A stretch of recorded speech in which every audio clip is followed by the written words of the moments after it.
Sebenarnya saya dah cakap juga, kadang-kadang penat saudara.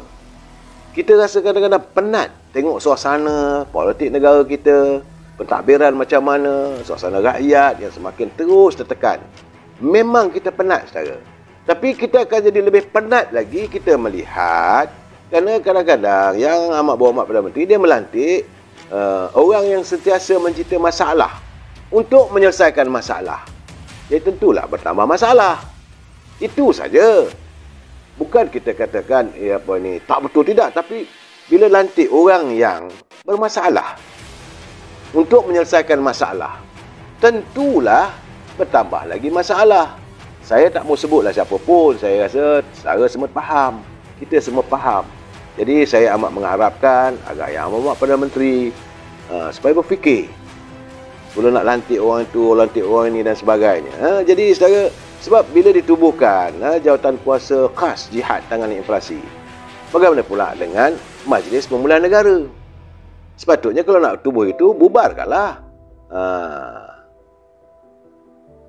Jadi kemudian ni tengok masih lagi keluar kenyataan tak ada masalah pemilihan dan sebagainya.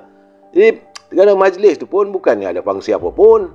Bila ada perkataan jihad, kita tak boleh main-main dengan perkataan jihad ni. Jadi dalam keadaan begini, saya melihatlah 6 orang menteri yang beranggotai jawatan kuasa jihad. Dalam keadaan begitu, bagaimana dengan Majlis Pemulihan Negara? Dan tiba semalam, Tan Sri Muhyiddin selaku pengurusi Majlis Pemulihan Negara, dia kata bahawa dia nak tubuhkan di peringkat negeri pula. Kita nak tahu buat apa, kita nak tahu apa solusinya. Sebab itu yang Muhammad Tengku Razali, dia kata kerajaan kena bertindak sekarang. Bukan main cakap, bukan hanya mencari jalan tunjuk begitu je. Tak ada. Kita mesti action oriented. Ini keadaannya. Malahan, tengok saudara, apakah ada prioriti dalam keadaan negara kita? Kita nak katakan ada pilihan raya.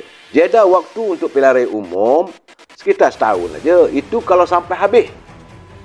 Kalau Yang Amat Perdana Menteri merasakan lebih baik buat lebih awal, sebulan ke, 2 bulan lagi ke, kalaulah seandainya ditangguhkan sampai habis jeda waktunya, setahun.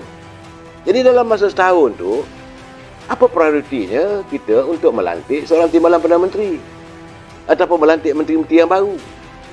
Setahun. Tak ada keperluan. Malahan tak ada keperluan lah untuk melantik jawatan-jawatan baru. Cukup-cukuplah rakyat melihat bagaimana anggota kabinet sekarang adalah kabinet yang terbesar. Nak berbanding dengan jumlah kabinet menteri-menteri di negara China, di England, di Amerika pun tak seramai kita, sedangkan rakyat mereka begitu ramai. Macam di India, macam di Indonesia, kita teramai saja, 70 orang, 72 orang. Malah lantik pula orang ni jadi duta, bertaraf menteri. Jadi semua ini adalah melibatkan wang rakyat, wang pemungut cukai. Kita yang membayar cukai itu wang rakyat. Seharusnya wang ini digunakan untuk memperbaiki kehidupan rakyat, tambahan untuk membantu dan sebagainya. Bila kita minta dipotong gaji, mereka pula menyanggah kita. Jadi soalnya, adakah mereka benar-benar prihatin tentang untung nasib rakyat? Dalam keadaan sekarang ni, PRU dekat. Apa yang lama pun setahun. Jadi apa keperluannya bila Tan Sri Muhyiddin dia kata dia jumpa dengan Yang Amat Perdana Menteri 3-4 hari lepas, ada perjanjian, beliau mahu supaya Perdana Menteri menunaikan perjanjiannya. Kemudian dia akan tetap meminta supaya jawatan timbalan Perdana Menteri diberi pada parti PBM. Kemudian sebab Zuraidah ni keluar daripada parti PBM, maka hendaklah diganti dengan anggota daripada PBM. Jadi sebab itu saya dah cakap berkali-kali saudara, Parti Pribumi Bersatu ni lain dia tak ada minta, lain tak ada. Dia tak fikirlah rakyat hidup susah sekarang ni, wang yang tak berapa seberapa, dia fikir jawatan. Lain cerita tak ada, jawatan. Aku nak jadi menteri, aku nak jadi timbalan menteri, aku nak comeback. Aku nak jadi Perdana Menteri pula. Dia tak peduli. Sedangkan rakyat dah tengok waktu dia jadi Perdana Menteri dulu, dia gagal menangani negara yang terjebak dengan pelbagai masalah. Dah gagal sudahlah, tak ada masalah. Kita kata tutup buku lah. Sepatutnya saya kata Tan Sri Muhyiddin ni berehatlah, bercuti. Tak juga, nak juga terlibat dalam politik. Kemudian tuntut Perdana Menteri. Ini membuatkan jawatan ni mengakibatkan yang amat bawa Perdana Menteri dalam keadaan yang sulit. Tak ikut nanti tarik sokongan. Jatuh pula kerajaan. Diikut pula apa keperluannya. Ini yang harus dilihat. Tapi hairannya kalangan menteri-menteri daripada UMNO ni tak nak bercakap pun. Tak berani nak menyanggah pun. Itu yang saya hairankan. Sebab itu saya lihat macam speaker Dewan Undangan Negeri Johor, Datuk Muhammad Fuad Zakasi, dia terus terang dia lantun aja. Dia kata convention di Sabah, bosku kata ada 4 jenis ahli UMNO setelah BN kalah PRU 14. Satu daripadanya ialah mereka yang masih bersama dalam UMNO tetapi bercakap seperti mereka orang bersatu. Mereka jadi juru bicara, juru cakap bersatu. Kita tahu saja, ahli-ahli UMNO semua kenal dan faham. Kena ingat saudara, kenyataan Tan Sri Muhyiddin yang saya tak nampak orang UMNO boleh memaafkan. Bila dia kata UMNO adalah parti perompak, parti penyamun dan parti kelongkang. Ayat itu cukup pedih kita sebagai orang UMNO. Tapi orang-orang UMNO yang bergelar menteri ni boleh ngenggeh, boleh senyum, boleh duduk semeja, boleh bercakap. Saya hairan. Di mana wibawa kita, parti kita diperlekeh oleh orang. Kita boleh nggih. Ya. Apakah itu maksudnya? Inilah perangai buruk. Menurut kata Datuk Fuad Zakasi, dia kata perangai buruk bersatu dia tikam belakang UMNO. Macam mana berlaku di Pilihan Negeri Sabah. Dan mereka diam. Perangai buruk PBM minta jawatan menteri yang kosong dan timbalan Perdana Menteri. Juga mereka diam. Jadi pada mereka, apakah akhirnya kita merasakan bahawa kerajaan majoriti ini lemah. Walaupun okey tapi KO. Mereka kecam bila pemimpin UMNO bising tentang jawatan menteri dan TPM. Mereka tuduh gila jawatan. Kita dituduh kita gila jawatan bila kita minta adakan pilihan raya. Dan menteri-menteri daripada UMNO ni boleh diam. Saya hairanlah. Mereka tidak mempertahankan. Konon-kononnya nak mempertahankan kerajaan. Sampaikan kemarin, yang buat Perdana Menteri dia kata janganlah serang Perdana Menteri. Kita faham. Maksudnya kalau serang dia tu malah kita menyerang kerajaan Barisan Nasional. Saya nak membetulkan ini bukan kerajaan Barisan Nasional, ini kerajaan PN 2.0. Itu saja bagi saya. Dah okeylah kita tahu. Saya bercakap berkali-kali dah.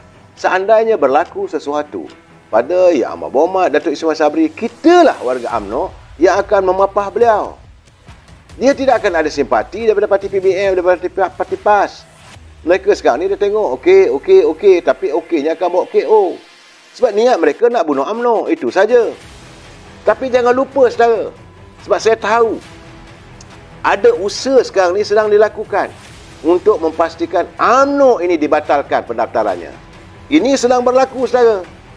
Dan saya haraplah agar Yang Amat Berhormat Perdana Menteri datang daripada UMNO, tolonglah jaga. Kalaulah perkara ini diizinkan berlaku, semua rugi, semua tutup.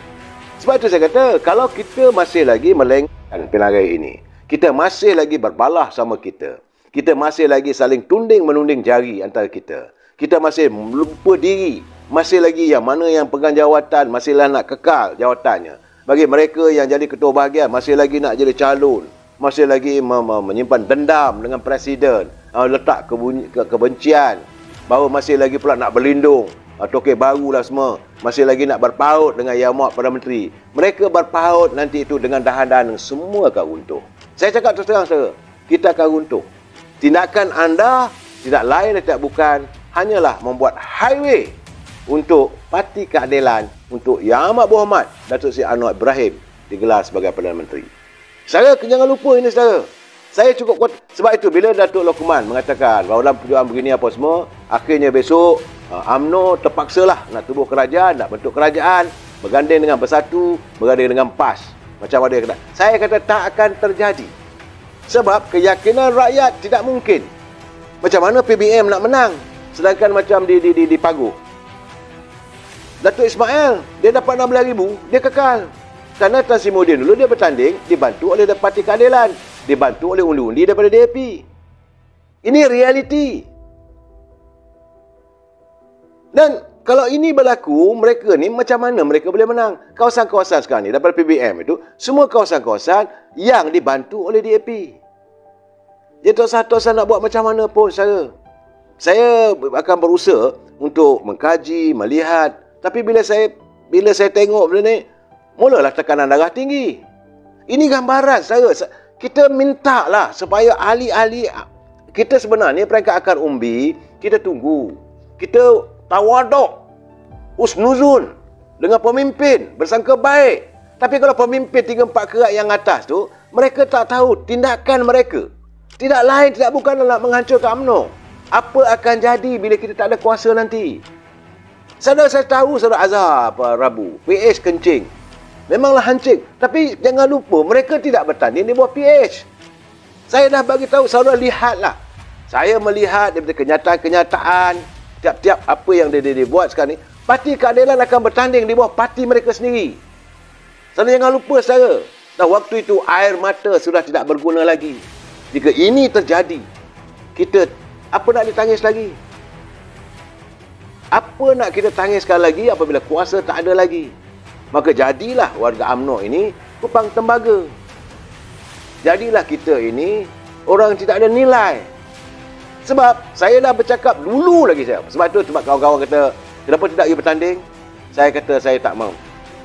Apalah artinya saya nak bertanding jawatan dalam parti kalau parti saya kalah? Saya lebih suka mempertahankan parti saya. Baru orang hormat. Setidak-tidaknya kalau UMNO itu membentuk, UMNO itu kerajaan, paling tidak kita yang tak ada jawatan pun boleh menumpang. Tapi kalau kau jadi ketua bahagian, kau jadi ketua pemuda, kau jadi ketua wanita, kau jadi timbalan ketua bahagian, itu ini, kau aja majlis tinggi. Apa artinya kalau parti kamu kalah? Ini yang membuat saya naik tekanan darah saya ni. Sebab dia orang tak faham. Yang mereka pentingkan diri mereka. Yang mereka pentingkan jawatan mereka. Mereka lupa bahawa ini parti ni sanggup mereka korbankan hanya untuk memenuhi desire mereka. Sebelum saya naik angin lagi, saya minta maaf saudara. Kita jumpa lagi malam besok. Wabillahi taufiq wa hidayah. Assalamualaikum warahmatullahi taala wabarakatuh. Selamat malam.